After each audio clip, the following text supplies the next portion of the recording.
पीहू के जाने के बाद शांतिपुर गांव फिर से सुंदर, शांत और लोग हंसी खुशी जीने लगे थे।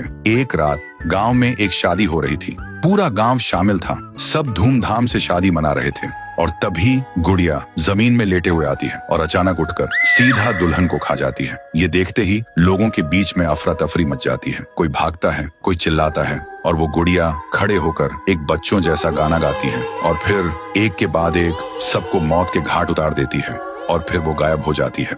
गांव फिर से कांप उठता है। सुबह सब लोग इकट्ठा होते हैं और कहते हैं वो भूखी लड़की वापस आ गई है। इस बार एक गुड़िया बनके लोग घुटनों के बल गिर जाते हैं और रो रो कर कहते हैं, हे भगवान हमें बचाओ। तभी गांव का मुखिया आता है और गुस्से में कहता है, चाहे वो कोई भी हो, है तो एक गुड़िया ही ना, आज रात मैं उसे खुद गाँव से निकालूंगा। फिर रात के ठीक 2:30 बजे मुखिया अपने 2 चेलों के साथ गांव के बीच खड़ा होता है और फिर वही धुआं छा जाता है और वही आवाज, वो गुड़िया धुएं से निकलती है और सीधा मुखिया के पास चल के आती है।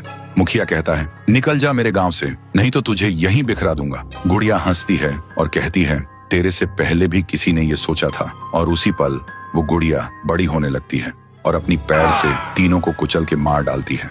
सुबह जमीन पे सिर्फ खून के धब्बे रह गए थे, लाशें जैसे हवा हो गई हो। लोग समझ गए ये कोई आम गुड़िया नहीं, इसके अंदर कुछ और ही शक्ति है। तभी गांव की एक बूढ़ी औरत कहती है, इस गुड़िया को हम गांव से नहीं निकाल सकते, इसे तो सिर्फ पीहू ही गांव से निकाल सकती है। फिर सभी लोग उसी जगह जाकर खाना रखते हैं और दिल से पीहू को पुकारते हैं, भूखी देवी वापस आइए, गांव को बचाइए। तभी जमीन से एक आवाज निकलती है पीहू, पीहू, पीहू, और मिट्टी से बनने लगती है पीहू।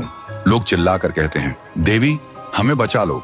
फिर रात होती है। वो गुड़िया गाना गाते हुए आती है, लेकिन अचानक पीहू उसके सामने आ जाती है। गुड़िया रुक जाती है। पीहू उसे पकड़ने जा रही होती है, लेकिन गुड़िया हवा में उड़ जाती है। पीहू भी उसके पीछे उड़ जाती है और अपनी आंखों से आग छोड़ के गुड़िया को जलाने की कोशिश करती है, लेकिन गुड़िया एक धुएं में छुप जाती है और फिर अचानक पीहू के पीछे आके उसे एक जोर का वार करती है। पीहू आसमान से जमीन पे आ गिर जाती है और फिर वो गुड़िया पीहू की शक्ति छीनने लगती है। पीहू की ताकत धीरे धीरे गुड़िया के पास जा रही होती है। कुछ देर बाद पीहू जमीन पे गिर जाती है। जब वो उठती है तो देखती है उसका शरीर धुंधला हो गया है और जब वो अपने आप को छू रही थी तो हाथ उसके शरीर के आर पार जा रहा था। वो वहीं गिर के रोने लगती है और जोर से चिल्लाती है, भैया, भैया, भैया। और उसकी आवाज सीधा उसके भाई के कानों तक पहुंचती है। तो दोस्तों, अगर आप देखना चाहते हो पीहू वर्सेस गुड़िया वर्सेस तुंग तुंग तुंग सहर, तो इस वीडियो को 1.5 लाख लाइक्स तक पहुंचाओ।